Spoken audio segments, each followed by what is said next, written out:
Good afternoon, good evening, everyone. I am Ruba Najjar from GenScript. It's my privilege to introduce Dr. Sergej Kudruk. He is our distinguished speaker for today's presentation, titled Advancing Gene Editing Technologies with Spherical Nucleic Acids. Dr. Kudruk is a postdoctoral fellow at Northwestern University, affiliated with the Department of Chemistry and the International Institute for Nanotechnology. He holds a Master's of Science and a PhD in Chemistry from the University of Manchester. His extensive research interests encompass chemistry, biology, and biomaterials, with an emphasis on developing therapeutic solutions for cancer and neurodegenerative diseases. Throughout his doctoral studies, Dr. Kudruk pioneered methods for precision delivery of various molecules into mammalian cells and innovative technologies focusing on nanotherapeutics interacting within the physiological microenvironment. For today's presentation, Dr. Kudruk will be discussing the exceptional properties of spherical nucleic acids, or SNAs, and their application in nanomedicine, particularly how they enhance the delivery and efficacy of gene editing technologies, such as siRNAs and CRISPR-Cas9 platforms. If you have any questions during this presentation, please type them into the Q&A box, and we will address these questions during the Q&A session at the end of the presentation. Please join me in welcoming Dr. Sergej Kudruk as he shares his insights into this promising realm of gene editing advancements. Dr. Kudruk, the floor is yours.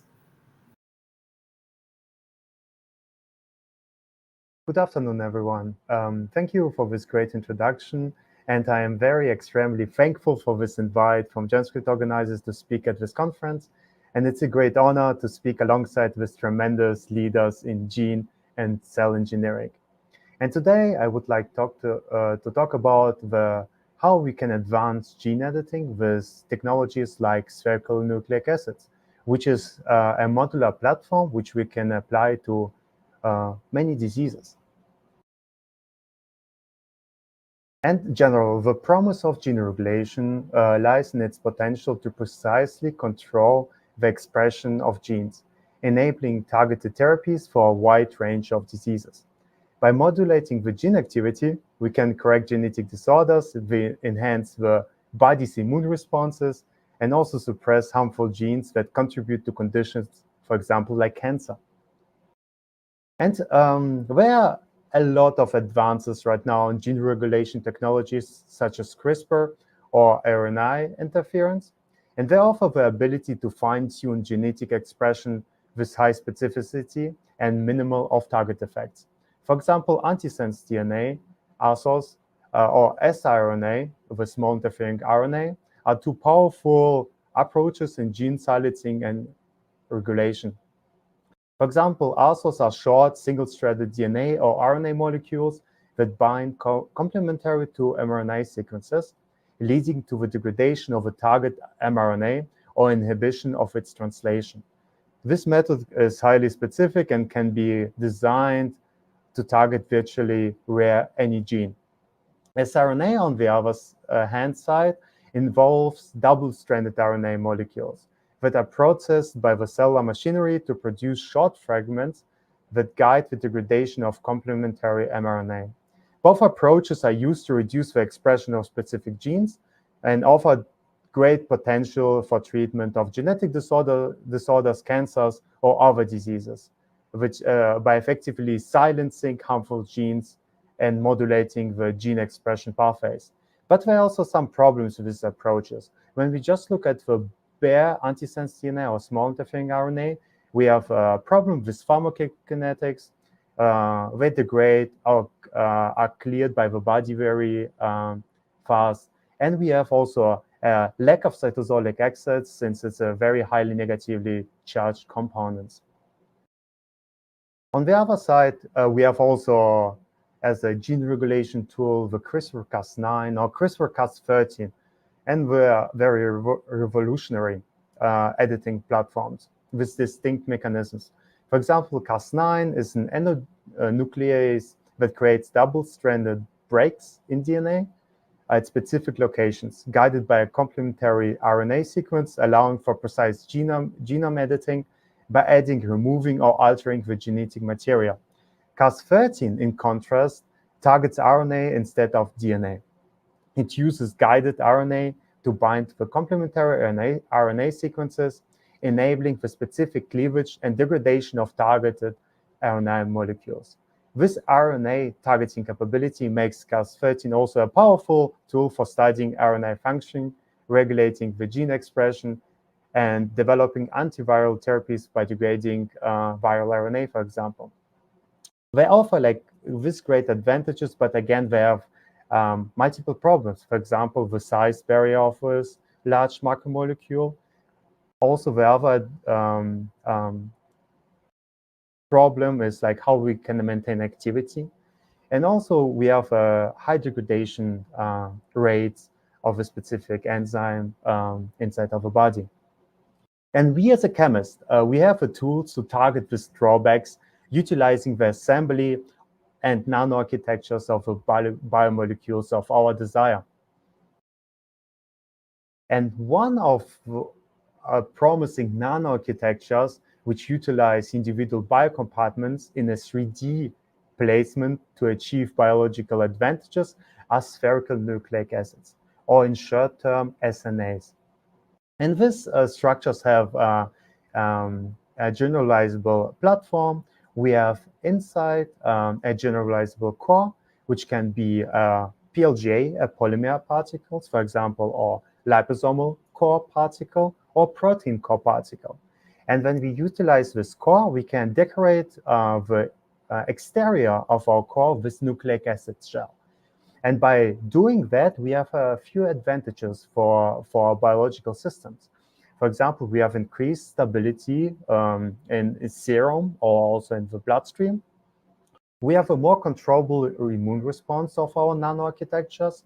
We have an elevated cellular uptake by maintaining the core functionality. And this is pretty exciting.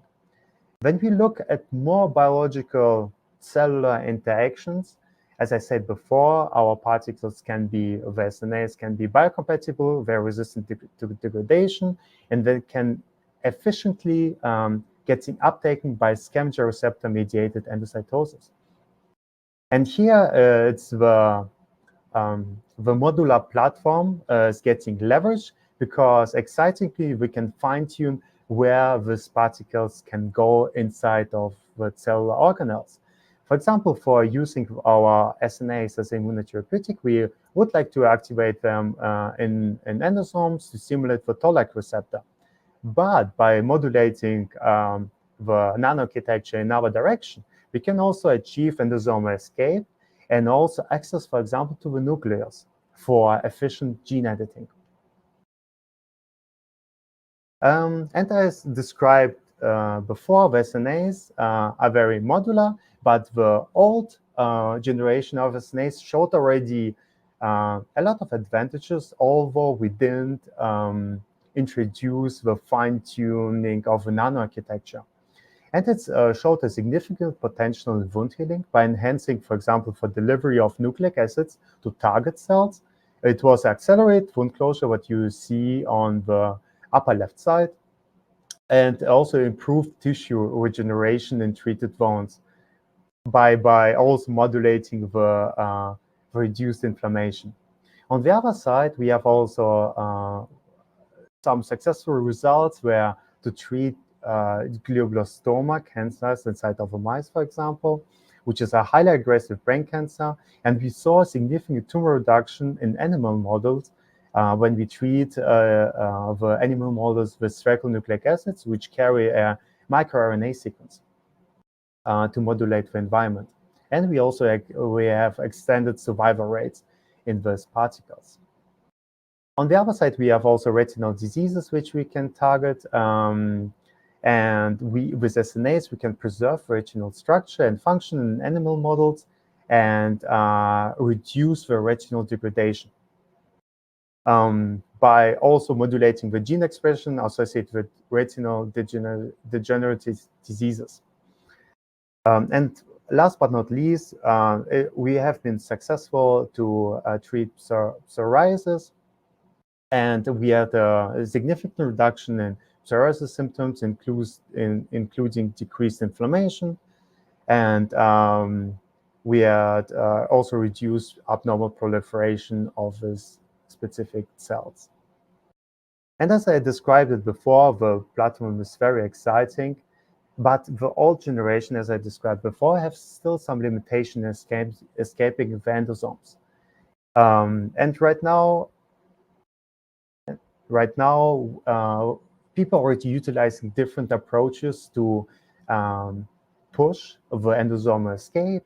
For example, use protein sponge effect, where we use highly charged polymers of particles that absorb cytosolic proteins and facilitate the release of therapeutic, for example, nucleic acids into the cytosol. The disadvantage of these particles is the high charge density will also induce higher toxicity. On the other side, we have also membrane destabilizing peptides, and they're designed to interact and disrupt the cellular membrane, aiding to escape the nucleic acids from endosomes into the cytosols. But again, these destabilizing peptides can also disrupt the plasma membrane in other cellular membranes. And also, people are using lipid-based formulations, for example, positively charged liposomes or lipid nanoparticles, to force the escape of nucleic acids, for example, into the cytosols. But again, there's some disadvantages. For example, lipid nanoparticles have limited tissue specificity, for example, beyond the liver.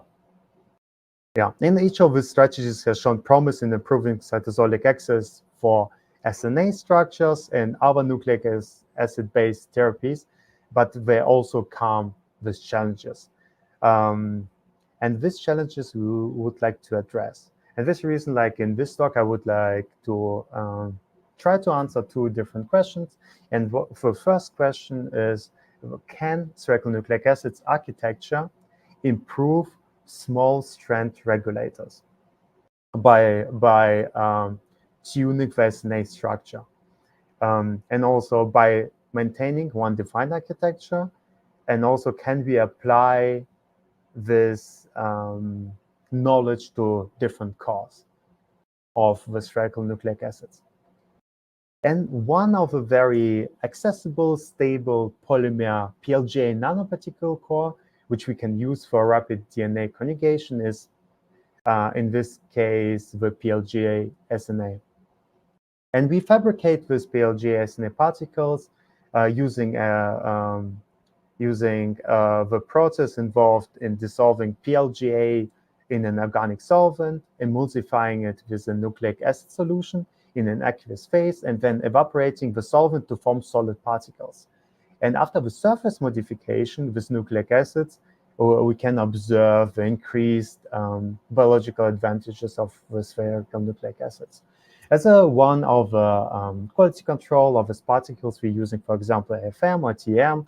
In this middle section, you see the AFM pictures, and that we have increased size after the functionalization of the bare PLGA particles with the DNA sequence. And also excitingly is we hit another aspect of this rational nanoarchitecture, is that by varying the length of the PLGA polymer chains, we could control the encapsulation efficiency. And also the rotation of, for example, of hydrophobic cargo, in this case, coumarin. And we see that longer PLGA chains increase hydrophobic interactions within the core, leading to the better encapsulation and also reduce premature leakage. And this tuning is also allowing for a controlled release of a coumarin, providing a sustainable therapeutic effect. So this is a very promising particles, but it's again the question how we can fine-tune it to increase the cytosolic entry. And like since already decades, calcium is known and that it can induce endosomal escape. It can release the cargo from endosomes by acting as a trigger for for disruption of endosomal membrane. And here we demonstrate that calcium ions enhance the release of therapeutic agents from PLGA SNAs by destabilizing the endosomal membrane. And the advantage of our SNAs is that the calcium is retained within the PLGA SNAs due to their acidic environment, which allows for the sustained release of calcium ions over time, promoting endosomal escape.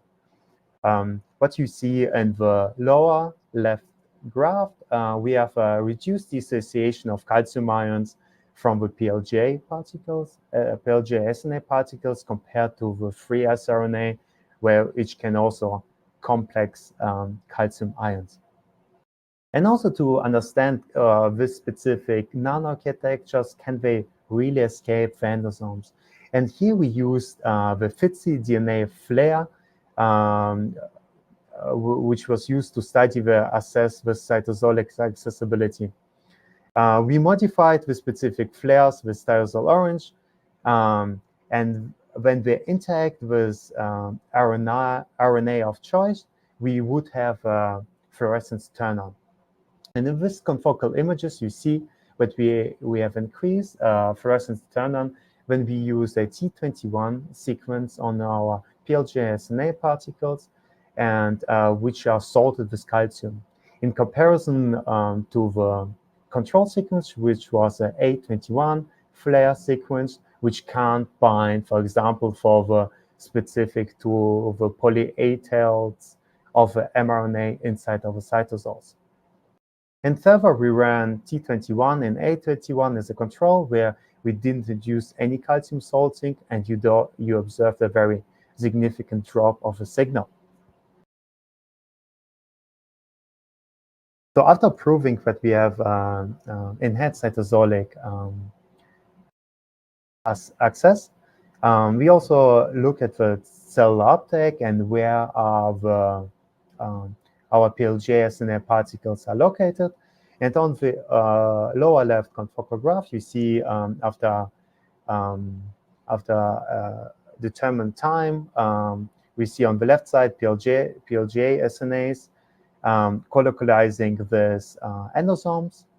And when we have calcium salted PLGA SNAs, we have a decrease of colocalization with endosomal compartments.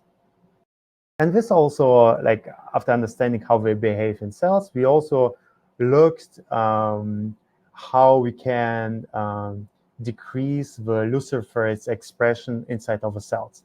And we ran the different control groups, and the main takeaway of the study was that with LUC2 calcium chloride salted PLGA SNAs, we can achieve around 94% gene knockdown, which is comparable to the lipofectamine LUC2 sRNA, which was pretty exciting. And now we're shifting gears a little bit, and I would like to discuss the second question of this talk, and can we use the advantageous structural properties of SNAs to a more complex enzyme with a defined activity, especially focusing on Cas9 protein.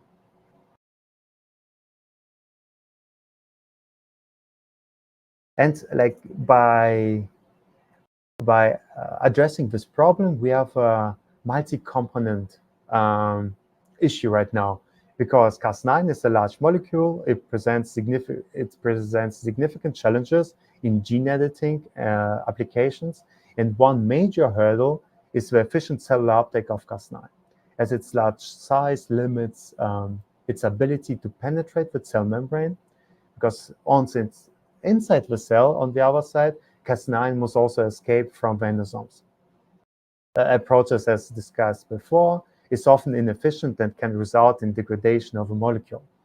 Moreover, successful gene editing requires also a precise import of Cas9 into the cell nucleus. A step is also complicated by its large size and the presence of nuclear pore complex barriers. And these challenges highlight the need to advance delivery systems and strategies to improve the efficiency and effectiveness of Cas9-based gene editing. And already, as described before, in recent years, we already introduced the concept of covering proteins with DNA to enhance their biological advantages. And we demonstrated that DNA-covered proteins, known as pro-SNAs, exhibit significantly longer circulation times in the bloodstream compared to the non-conjugated counterparts. And also the dense nucleic acid shell protects the protein core for enzymatic degradation and immune recognition, allowing pro-SNAs to maintain activity longer in the bloodstream. And this extended circulation increases the chances of reaching target organs and sustain the activity. What you see in the middle panel, where you see, for example, a delivery or T34 covered pro-SNA, and we have a very high activity in spleen, liver, or kidney in comparison to the blank native beta-galactosidase, which was protein of choice for this specific study. And later also, we expanded this concept to explore, for example, targeted brain delivery, where we incorporated a transferrin receptor targeting aptamer, enabling the delivery of enzymes across the blood-brain barrier. And the transferrin receptor is already highly expressed on the blood-brain barriers of endothelial cells and will facilitate the receptor-mediated endocytosis of pro-SNAs into the brain. Yeah. And it's like this approach could be also a promising approach for neurological disorders to overcome the challenge of a blood-brain barrier and underscore the advantages of protein SNAs. Yeah, and when we look now on CRISPR, what is like the main focus of our talk, the CRISPR-Cas9 system requires a multi-component design to effectively transport its components to the nucleus for gene editing. And the design includes the single guide RNA, sgRNA, which directs the Cas9 protein to the target DNA sequence. Furthermore, the GALA peptides, which are used to facilitate the delivery of these components across the cellular membranes due to the ability to form transmembrane pores. The nuclear localization signal, NLS, is crucial for guiding the Cas9 single-stranded RNA complex into the nucleus. And as I described already in previous studies, an oligonucleotide shell, which can be employed to stabilize the system and enhance the efficiency by protecting our core from degradation. Yeah, and together we hoped, and it also worked at some point, that all the compartments can synergistically work to ensure the CRISPR system that it reaches the nucleus and perform its gene editing function effectively. And by attaching peptides with specific cellular localization signals to Cas9, we can direct the protein to particular areas within the cell. For example, on the left side, the crucial part is the fusion of GALA peptides, which allow for effective endosomal escape. And the fusion of GALA peptides to Cas9 facilitates effective endosomal escape due to the glutamate-rich amphiphilic structures, which structures of these peptides undergo pH-dependent folding and unfolding, allowing them to remain stable at a neutral pH and become active in acidic environments like endosomes. And in acidic endosomes, the GALA peptides unfold into hydrophobic helices that can disrupt the endosomal membrane, promoting the release of Cas9 into the cytoplasm, which ensures the proper endosomal escape. On the other hand side, we have also a challenge of nuclear localization, and this challenge we faced by looking at the NLS, which is derived from a virus which has 40 large tumor antigens, specifically the peptide sequence, which is mentioned here, PKK, which facilitate the import of Cas9 into the nucleus.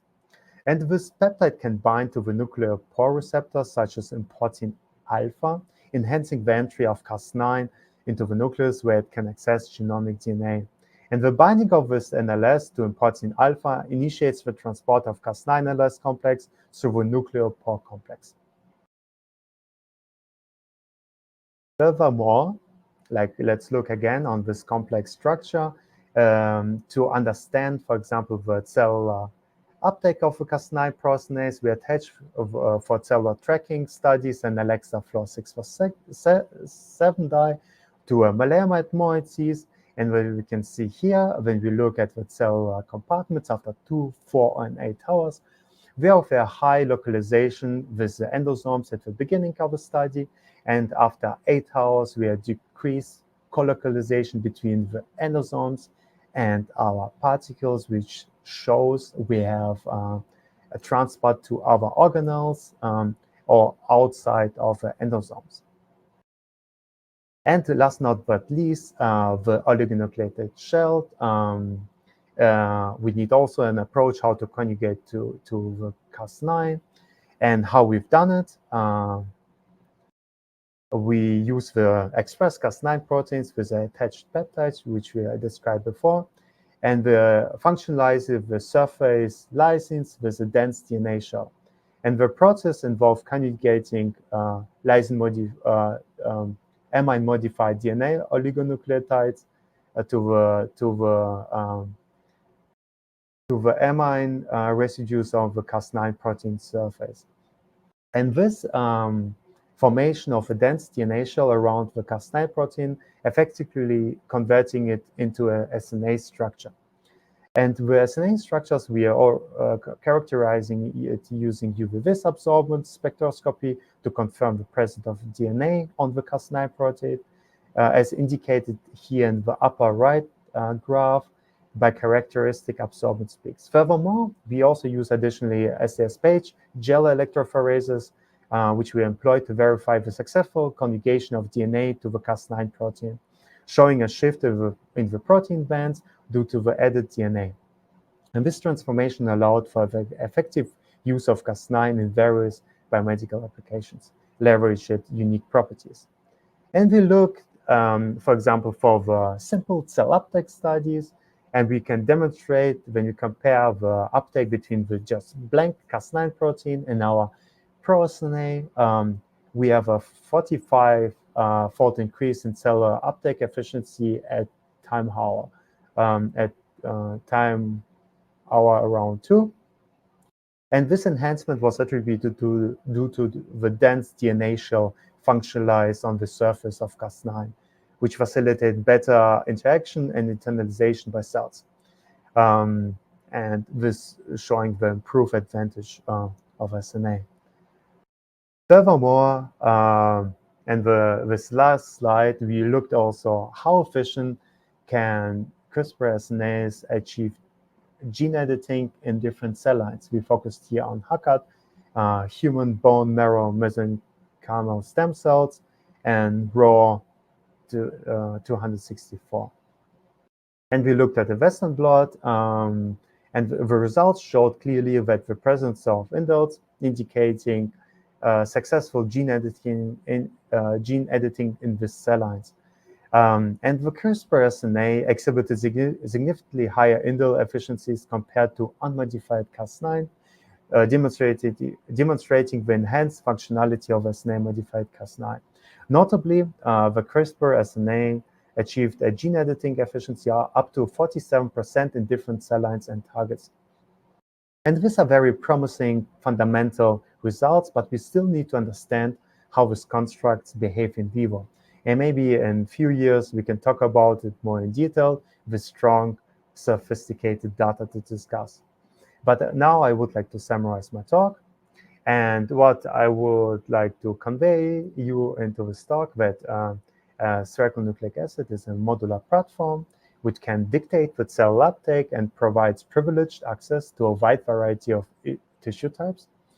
We can navigate through this specific structure endosomal compartmentalization through multiple avenues and use that to enrich cell spaces with SNA therapeutics. And this CRISPR-SNAs could have a potential impact in a broad range of diseases. And the last slide, I would acknowledge my postdoc advisor, Professor Chet Merkin, and also the whole Merkin group, which is a very vibrant group of people who are very hungry to advance the nanoscale science and make it more applicable for therapeutic diseases. And also the funding agencies, for example, NIH Cancer Institute, and the Robert Lurie Comprehensive Cancer Center. And last not but least, I would like to thank you for this, for your attention, and the GenScript organizers for this glamorous event.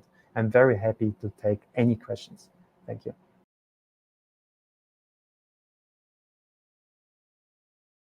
Great. Thank you very much, Dr. Korke. So now that we're going on to the Q&A session, please make sure to type your question into the Q&A box. If you encounter any technical issues, feel free to also message us through the chat box or the help desk. So the first question that we have for today is, what would be the bottlenecks for the SNA technology? Okay, yeah, great question. So as I described all the advantages of this kind of technology, there's always like some bottlenecks and disadvantages when you go again back to the laboratory. And the main bottleneck right now is scalability, because DNA synthesis, like when you synthesize it just chemically in-house, it takes a while and it's expensive. And then the scale is between 5 to 10 micromoles. So it's like a very low amount of sequences which you can produce and also attach, for example, to a CRISPR, CRISPR enzyme. Yeah, and also another thing would be also the purification. Depends which conjugation you attach to DNA, like for example, a DBCO, moiety, or a peptide. This also makes the purification harder. Yeah. And it's like, I think these are the main disadvantages from the DNA side, but then all the time when you link this DNA to a specific enzyme, it will be also enzyme dependent, where you connect the enzyme and the DNA, and how dense is the coverage. So this is like the difficulties from the enzyme side, because every enzyme is very unique, and we might block, for example, an active binding pocket when we cover our particles with DNA. Great, thank you. The next question is, how would the DNA conjugation of the Cas9 protein affect its activity? And if it would be sequence-dependent behavior? Mm-hmm. Yeah, oh yeah, definitely. So we have all the time when we synthesize DNA and put them on particles, it's always a sequence dependent. So the main things where you can fine-tune, for example, the cellular uptake, is by varying the backbone. When you go for PO backbone to PS backbone, replace like the oxygen with a sulfur, then you can push the uptake possibilities of your particles, so general of DNA, further into the cells. You can dictate which sequence are you synthesizing, like for example, T sequence, very simple, or a more G-rich sequence, which can form very stable quadruplexes, which also can foster high uptake. Yeah, so it's like, because like we have such a programmable material, we are very flexible. Yeah, how long and how specific it can interact with cells. Yeah, that's a great question. Yeah. Got it. There's another question also regarding the sequence dependence of the SNAs, and the question is specific to the uptake. I believe that was in relation to the gene regulation in the slide where you were talking about the therapeutic application. Mm-hmm. Yeah, like this is what was described before. So we can fine-tune the sequence and make it uptake dependent. For example, introducing such sequences which have a favorite uptake, for example, in cavity-dependent endocytosis.